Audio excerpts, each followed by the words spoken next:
Semoga Allah selalu menjadikan kita hamba-hambanya yang pandai bersyukur.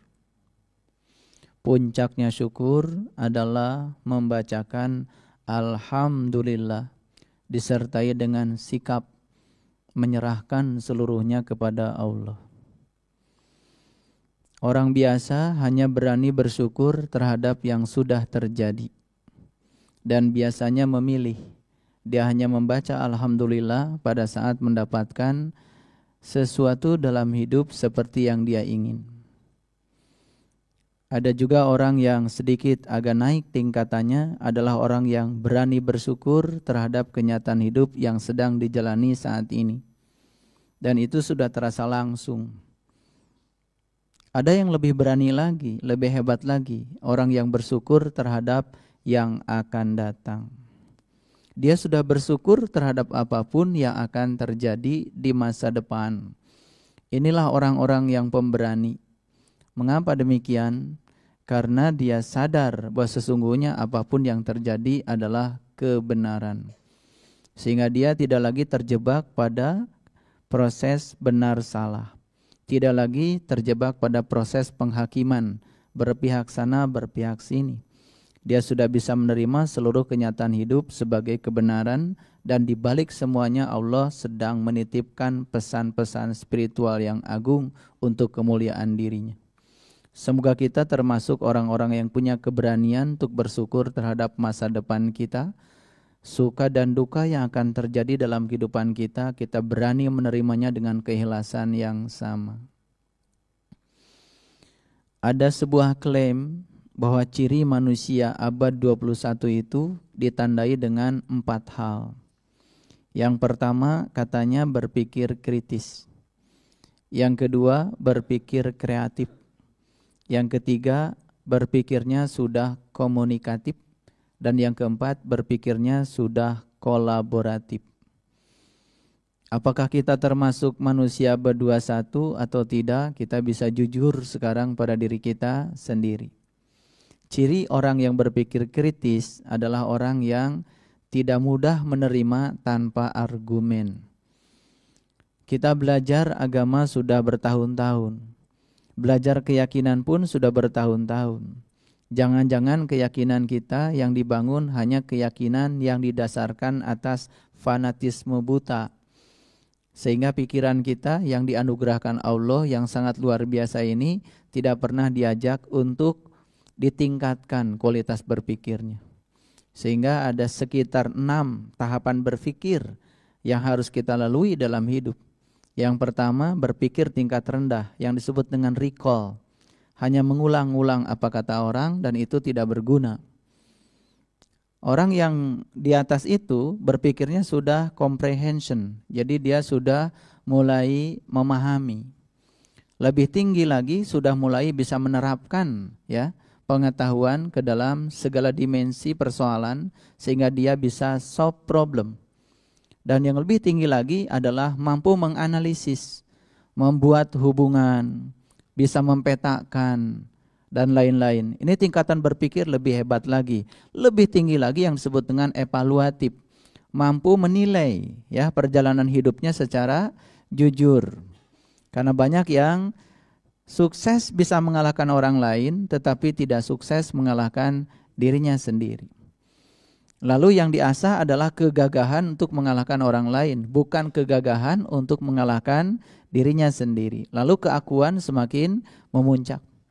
Itu sebabnya persoalan manusia abad sekarang adalah terlalu banyak yang pintar, tetapi kepintaran tidak membuat dia menjadi baik.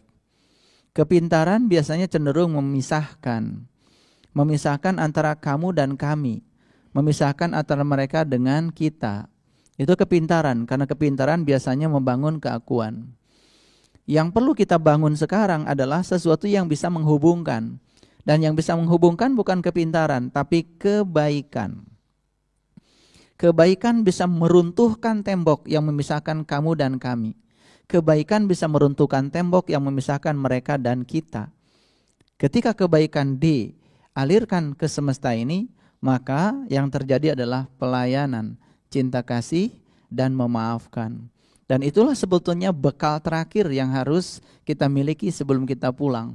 Bukan kemampuan membaca kitab, bukan suara bagus, bukan berapa ribu hadis yang kita hafal, karena itu menjadi tidak penting sepanjang itu tidak membuat hidup kita berubah menjadi tambah baik. Semoga kita termasuk manusia-manusia abad 21 yang berpikir kritis, berpikir kreatif. Apa itu kreatif? Sampah bagi sebagian orang biasa adalah sampah. Tapi bagi orang yang punya pikiran yang maju, sampah bisa diolah menjadi barang berharga. Musibah bagi sebagian orang tetap saja musibah. Bagi yang kreatif, musibah pun bisa menjadi berkah. Apalagi berkah, semakin berkah. Itu yang disebut dengan kreatif. Nah, orang yang sudah mencapai tingkat kreatif yang seperti itu masuk dalam dimensi komunikatif. Sehingga apa yang dia lakukan, yang dia pikirkan, itu akan dikomunikasikan dalam bahasa tindakan kepada orang lain. Itu yang kemudian akan meresonansi, memvibrasi semesta ini, sehingga dia menjadi teladan bagi siapapun. Nah, puncaknya adalah kolaboratif, karena hidup tidak pernah bisa sendiri. Sebuah karya pasti merupakan akumulasi dari begitu banyak utang budi kita pada banyak orang. Itu sebabnya orang yang di tingkatan ini biasanya tidak sombong. Dia merasa tidak bisa apa-apa, dia merasa tidak punya apa-apa, bahkan dia pun merasa bukan siapa-siapa. Nah, itulah yang sangat memudahkan untuk dialiri pengetahuan sejati. Itu yang disebut dengan kerendahan hati, bakat yang perlu ditinggikan oleh semua orang.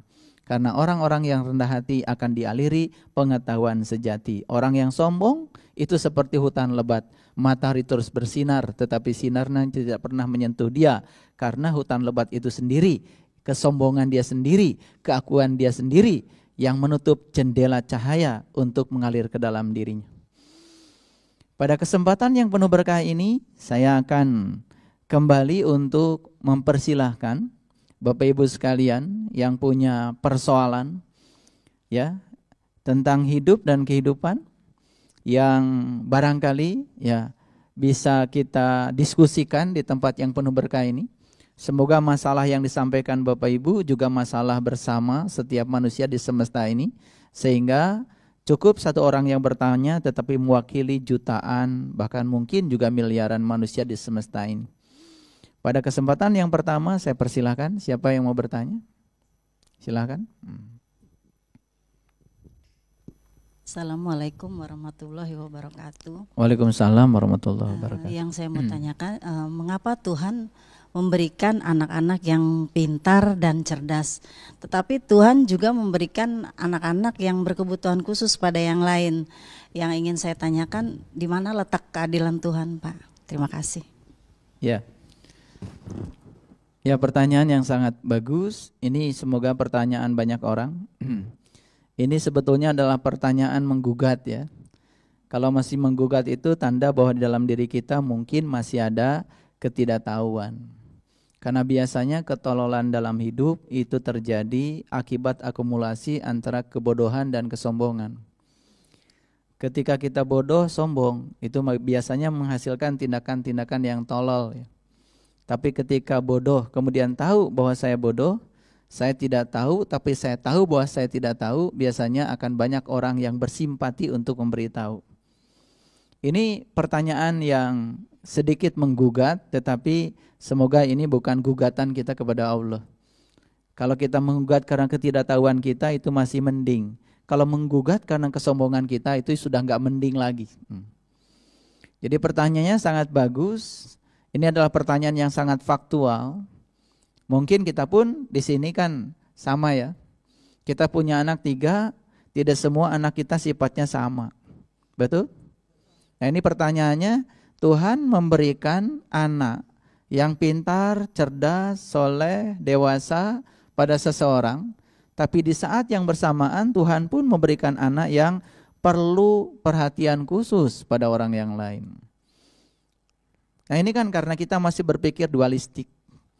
Dan saya akan coba uraikan perlahan, semoga ini menjadi pencerahan. Anak-anak yang berkebutuhan khusus tidak mungkin dititipkan pada orang biasa. Anak-anak yang berkebutuhan khusus pasti dititipkan Tuhan pada orang-orang yang luar biasa. Jadi saya ingin sampaikan kepada Bapak Ibu yang dititipi anak mungkin saja autis, mungkin saja memiliki keterbelakangan mental dan lain-lain, percayalah Bapak Ibu sedang dinilai Allah menjadi orang yang luar biasa. Kenapa demikian? Bagi saya, anak-anak yang semacam itu ibarat malaikat yang harus dihormati.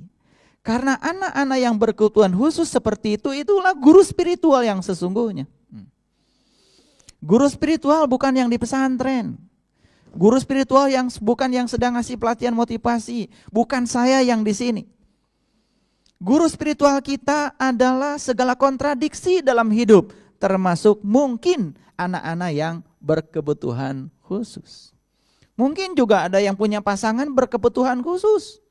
Mungkin ada juga yang punya tetangga berkebutuhan khusus. Mungkin. Percayalah bahwa sesungguhnya mereka dititipkan bukan pada orang sembarang. Pasti dititipkan pada orang yang penuh cinta kasih. Yang sedang diluaskan lagi cinta kasihnya oleh Allah. Saya menemukan data. Karena saya bergerak di bidang pendidikan. Saya juga menjadi konsultan di banyak sekolah. Di mana di situ ada anak-anak yang berkebutuhan khusus. Dan saya pernah wawancara dengan beberapa orang yang orang tuanya dititipi anak semacam itu. Ternyata mereka itu orang-orang tua yang hebat. Yang sangat berbeda dengan orang tua biasa. Itu sebabnya saya mengucapkan selamat ya untuk mereka yang dititipi Allah seperti itu. Kalau anak-anak yang berkebutuhan khusus itu adalah guru spiritual kita, layaknya guru itu dihormati. Layaknya guru itu dihormati. Makanya kita pernah berjanji ya, kalau belajar ilmu akan patuh dan bakti pada guru. Bukan guru spiritual yang itu. Tapi guru spiritual kita yang sesungguhnya adalah kehidupan nyata. Segala kontradiksi yang terjadi dalam hidup. Jadi oleh karena itu ya, diberi anak yang pintar dan cerdas, alhamdulillah. Diberi anak yang berkebutuhan khusus juga, alhamdulillah. Diterima dengan keikhlasan yang sama, disitulah letaknya kesempurnaan. Sempurna bukan ketika kita mendapatkan anak yang pintar. Bukan ketika mendapatkan anak yang cerdas, yang dewasa. Karena apa? Pada diri anak-anak yang pintar dan dewasa, mungkin tidak ada kreativitas kita. Tapi pada diri anak-anak yang berkebutuhan khusus, mungkin di situ kesabaran kita dinaikkan. Kebijaksanaan kita dinaikkan. Keluasan pikiran kita dinaikkan. Bukankah puncak akhirnya adalah kedewasaan spiritual kita? Itu kebaikan. Tidak ada musibah di situ. Itu berkah yang sangat luar biasa bagi mereka yang sadar dan tahu. Mungkin ada orang tua yang mengatakan sakit ya ketika dia membandingkan anaknya dengan anak yang lain. Ingat, membandingkan itu bisa membuat kita sakit. Tapi kalau kita percaya bahwa sesungguhnya anakku adalah anak terbaik titipan Tuhan untukku. Dan anak orang lain yang tadi itu juga anak terbaik yang dititipkan Tuhan bagi mereka. Berhenti membandingkan. Karena membandingkan membuat kita semakin menderita. Jadilah diri kita sendiri. Itulah ya spiritual di situ. Disitulah kedewasaan. Oleh karena itu sekali lagi saya katakan bahwa anak-anak yang berkebutuhan khusus atau siapa saja yang perlu perhatian dalam hidup kita, mereka adalah malaikat yang diturunkan Tuhan untuk kita hormati. Mereka adalah guru-guru spiritual kita yang sesungguhnya. Lewat mereka mungkin kita akan masuk surga. Lewat mereka kita akan dimasukkan ke tempat yang terindah. Karena ternyata Tuhan selalu menunggu di tempat di mana kita tidak suka. Tuhan selalu menunggu di tempat di mana kita tidak suka. Dan kalau kita lari dari yang kita tidak suka, kita lari dari Tuhan. Itu sebabnya saya katakan bahwa anak yang berkebutuhan khusus adalah jalan Tuhan menuju Dia. Itu adalah jalan menuju surga. Dan itu sangat luar biasa. Sekali lagi saya sampaikan selamat. Dan semoga kita bisa menerima kenyataan itu. Terima kasih. Assalamualaikum warahmatullahi wabarakatuh. Waalaikumsalam Saya dengan warahmatullahi Ibu Lis wabarakatuh. mau bertanya, apakah rasa sakit itu berkah atau musibah sebenarnya? Mohon dijelaskan Ustadz. Terima kasih. Assalamualaikum warahmatullahi wabarakatuh. Waalaikumsalam warahmatullahi wabarakatuh. Apakah rasa sakit itu berkah atau musibah? Ketika Gunung Sinabung meletus, pertama kali orang Medan mengatakan, waduh ini musibah. Kenapa? Karena banyak sekali ya keinginan-keinginan kita harus dikorbankan dengan meletusnya gunung. Mau panen cabai nggak jadi, mau panen tomat nggak jadi. Karena apa? Begitu gunung meletus, memuntahkan abu vulkanik menutupi ya mulut-mulut tanaman kita yang harusnya bernafas, sehingga mulut tidak bernafas dan semuanya mati. Saat itu mungkin kita mengatakan musibah. Tetapi ketika sudah berjalannya waktu, ya, ternyata kita nanam di tempat yang itu, ternyata tomat yang asalnya sebesar-besar cangkir sekarang berubah menjadi sebesar-besar rantang misalkan. Yang tadinya cuma sekepal seperti ini, karena mineral di tanah sudah habis. Kita lupa bahwa sesungguhnya kita nanam di tempat yang sama, mineral tanah itu lama-kelamaan habis. Tuhan yang sangat mengerti, karena doa-doa kita ingin dilimpahi rezeki, kemudian Tuhan ngasih mineral yang berlimpah. Dimuntahkanlah Gunung Sinabung supaya mineral tanah menjadi subur lagi. Dan ketika kita panen tomat yang besar-besar itu, apa kata kita? Waduh, ini berkah. Siapa sesungguhnya yang ngasih judul musibah dan berkah? Bukankah kita sendiri? Bagi Allah semua peristiwa terjadilah secara alamiah. Dan setiap peristiwa yang terjadi tidak ada namanya dari dulu. Gak ada namanya. Kalau kita mau jujur, seluruh kekisruhan dan keributan di semesta ini kan akibat ulah manusia. Makanya kenapa manusia sering senang pergi ke tempat yang hening, yang bening. Kita pergi ke hutan, lihat hutan diam, ya, hening, bening, airnya diam. Coba perhatikan. Siapa di tempat ini yang pernah mendengar suara bumi berputar? Gak pernah ada yang dengar kan? Padahal bumi ini berputar kencang sekali. Dengan kecepatan yang sangat luar biasa. Saking cepatnya kita tidak merasa berputar, bahkan merasa diam. Lihat ciptaan manusia, mobil bergerak, bising. Betul? Pesawat bergerak, bising. Tapi ada 30 miliar triliun bintang di semesta ini tidak ada suaranya. Hening bening. Bahkan pohon menyumbangkan buah pun dalam hening dan bening. Kenapa demikian? Karena keheningan dan kebeningan itu adalah mutlak sifat alam semesta. Makanya tugas kita dalam hidup ini adalah kembali hening, kembali bening. Disitulah karya-karya besar dihasilkan. Pohon dalam diam dia menyumbang ribuan liter oksigen. Pohon dalam diam dia menyumbang begitu banyak buah. Tidak pernah pameran. Betul? Hening, bening. Ya. Nah, tidak ada musibah bagi Tuhan. Tidak ada berkah bagi Tuhan. Semua yang terjadi, terjadilah.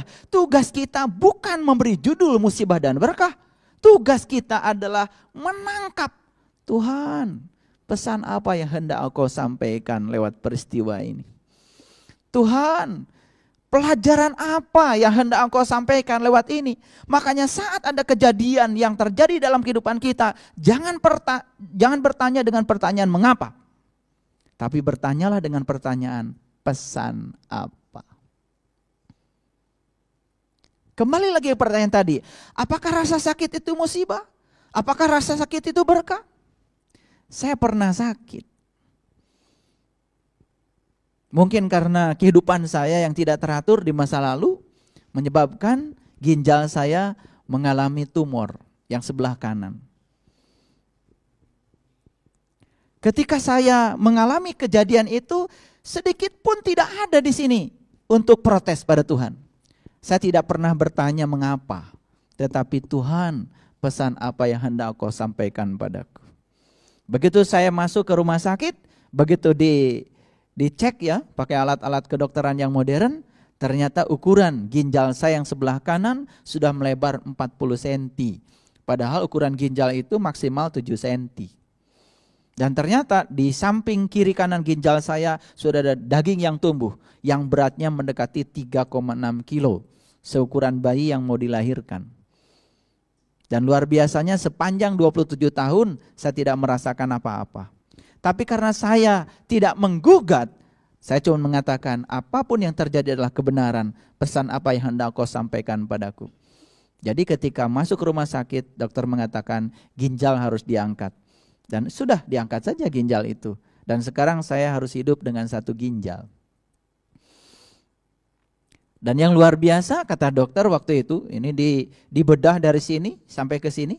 Karena begitu banyak pembuluh darah yang dipotong, mungkin lebih dari 100 pembuluh darah yang harus dipotong di dalam. Dikoyak semuanya.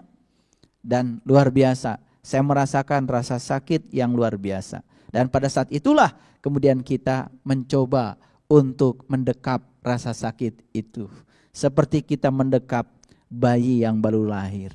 Ternyata ketika dilawan semakin sakit, tapi ketika didekap, dibiarkan dia mengalir, pesan apa yang hendak disampaikan, luar biasa. Hanya 2 hari dan hari ketiganya, saya bisa melampaui itu semua dan saya bisa pulang. Dan saya bisa mengobati sendiri di rumah. Diperban sendiri semuanya karena keluarga saya tidak ada yang berani melihat luka yang sepanjang itu. Dan ternyata disitulah saya diajarkan bagaimana mengubah penderitaan bukan sebagai penderitaan. Penderitaan akan tetap penderitaan kalau sudut pandang kita keliru. Ternyata semuanya ada di sini.